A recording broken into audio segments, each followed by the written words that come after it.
Hello বন্ধুরা, তো দেখলে চিকেন রান্না করছি, এখন কষাচ্ছি। এই যে তো চিকেনটা কষাচ্ছি। আজকে হচ্ছে বুধবারে চিকেন রান্না সাধারণত রোববার করি, তো রোববার এখন হচ্ছে না, কয়েক সপ্তাহ ধরে রোববার একটু অসুবিধা হচ্ছে, তাই রোববার চিকেনটা হচ্ছে না।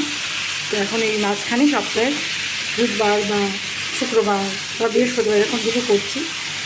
তো চিকেনটা কষাচ্ছি এখন। ওদের মশলাটা একটু কষিয়ে নিয়েছি দেখলে, তারপরে এই চিকেনটা দিলাম। আর এই যে দেখো সমস্ত নোংরা হয়ে পড়ে আছে, এই কিচেনটা পরিষ্কার করবো। এই যে সবজি কেটেছি, সবজির খোলাগুলো সব এখানে রয়েছে, এখনও পরিষ্কার করে করবো। আর টমেটো কেটে রেখেছি, চিকেনে দেবো।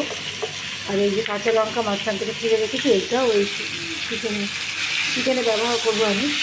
সরি, চিকেনটা একটুখানি ভেজে নিই, তারপর টমেটোটা দেবো। আর ওই যে ওদিকে ভাত হয়ে গেছে, ভাতটা ভেজে নিই। আলু দিয়ে একদম সিম্পল ঝোল করবো।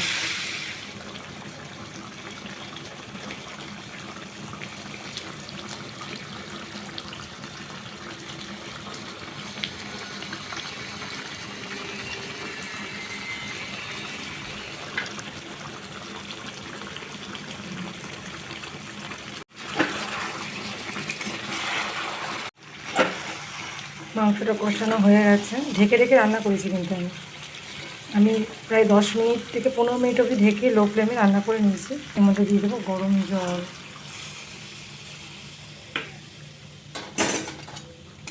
গরম জল দিই, এবার কিছুক্ষণ ফোটাবো, মিনিট 10 মতো ফোটাবো, ব্যাস, তারপর নামিয়ে নেবো।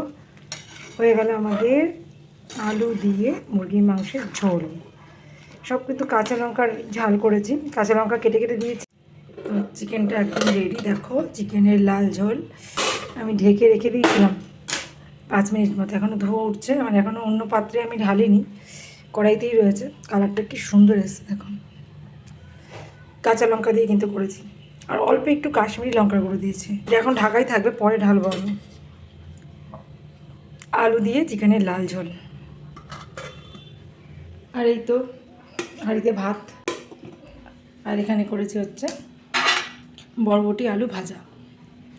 খুব সিম্পল লাঞ্চ মেনু, আজকে বরবটি আলু ভাজা আর চিকেন কারি, ব্যাস। তো মিনি ব্লগটা কেমন লাগলো অবশ্যই জানিও, ভালো লাগলে ভিডিওতে লাইক দিয়ে যেও।